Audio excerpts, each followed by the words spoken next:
Parce que c'est une personne qui aime séduire, qui aime être estimée, donc admirée un petit peu, quelque part aimée, quoi, en fait. L'admiration, ça correspond un petit peu à ça. Et donc, bon, dans un premier temps, il était bon, très disert, très plaisant, très appétant comme personne. Et au bout d'un moment, c'est vrai que la logorée prenant le dessus, n'arrêtait pas d'interrompre. Bon, je pose des questions qu'il interrompait, il passait du coq à l'âne, il répondait un moment après à la question qu'on avait posée un moment avant et vice-versa. Enfin, ça n'allait pas. Ça n'allait pas et bon, j'ai eu l'impression d'une personne, bon, c'est vrai que c'était un petit peu irritant, d'une personne qui était un petit peu en train d'embrouiller l'interlocuteur. C'est une personne qui a beaucoup de choses à se prouver. Bon, il a un niveau d'études assez bas, alors qu'il a une intelligence tout à fait normale, même un petit peu au-dessus de la moyenne.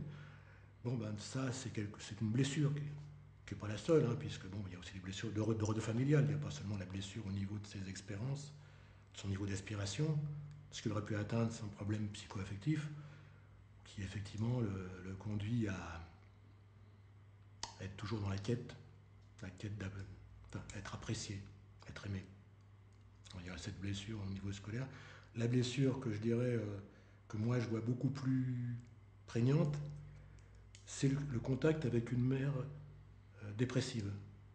Bon, il m'a dit qu'il avait assisté ou su, je ne sais pas, à plusieurs tentatives de suicide qu'avait fait sa mère entre ses 10 et ses 12 ans. J'imagine qu'elle a été dépressive avant, sans doute après aussi d'ailleurs.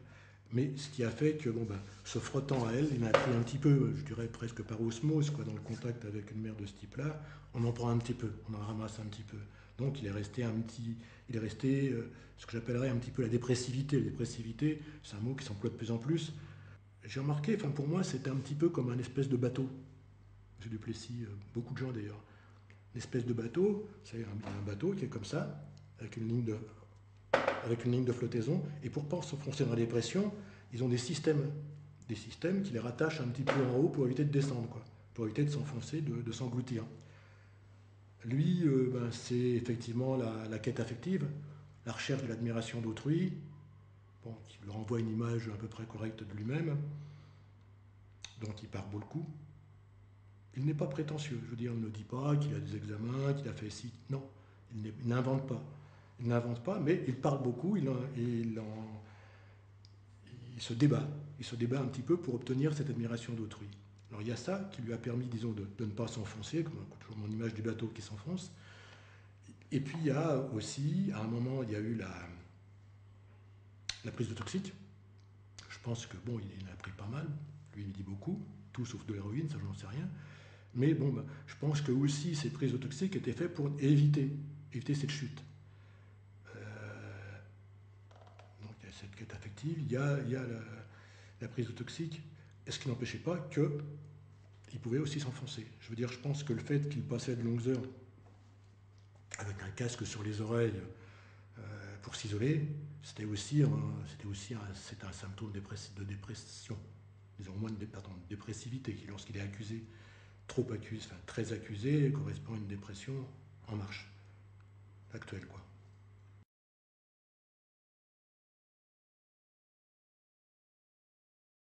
C'est un monsieur qui a pas mal lu, qui est autodidacte, qui a su s'imprégner de ce qu'il a lu, des gens qu'il a fréquentés.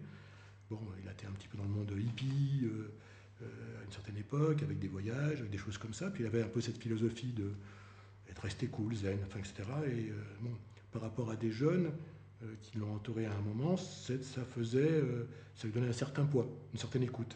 Donc admiration, quelque part, amour, qui est aussi une façon d'essayer de ne pas descendre. C'est toujours l'image du bateau qui descend. Bon, ben, l'amour, ça compense, ça répare.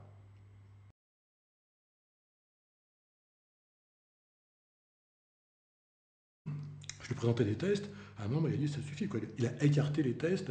Bon, et il m'a dit de toute façon, à un moment, si ça m'emmerde, eh ben, je vais réagir de cette façon-là. Il m'a dit, bon, presque avec un sourire ironique, presque dans le défi, j'ai d'ailleurs déchiré des feuilles de déclaration que j'avais auprès du juge d'instruction. Bon, une façon de dire, bon, je veux bien être obéissant, mais jusqu'à un certain point, quoi.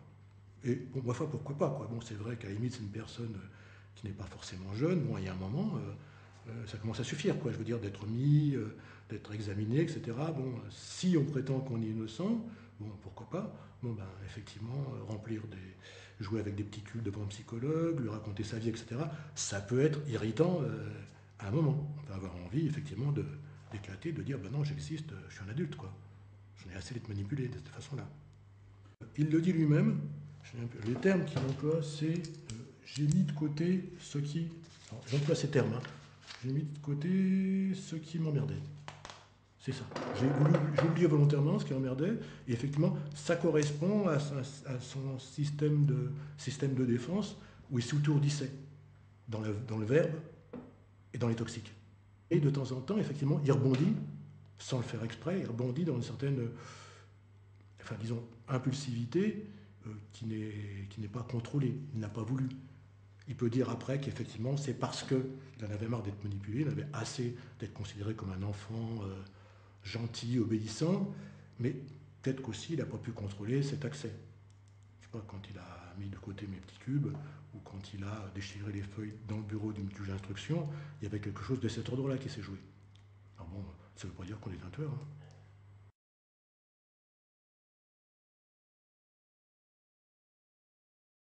Moi, je pense qu'effectivement, s'il est coupable, c'est parce que cette dame l'a confronté à une image négative de lui-même et que ça, il n'a pas supporté.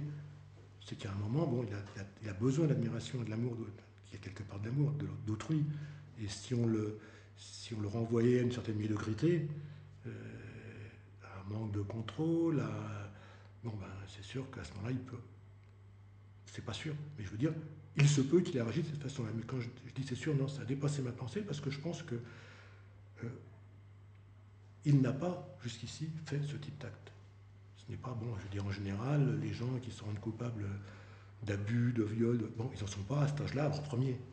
Hein, ce ne sont pas, bon, c'est pas la première fois qu'ils violent, c'est pas la première fois qu'ils abusent des enfants, ce n'est pas la première fois qu'ils tentent de tuer ou qu'ils tuent. Bon, je veux dire, il a 66 ans ce monsieur, bon, ben, il aurait déjà, si c'était un tueur né, entre guillemets, enfin c'était quelqu'un de prédisposé à une violence irrépressible, il n'en serait pas à son premier délit de ce type.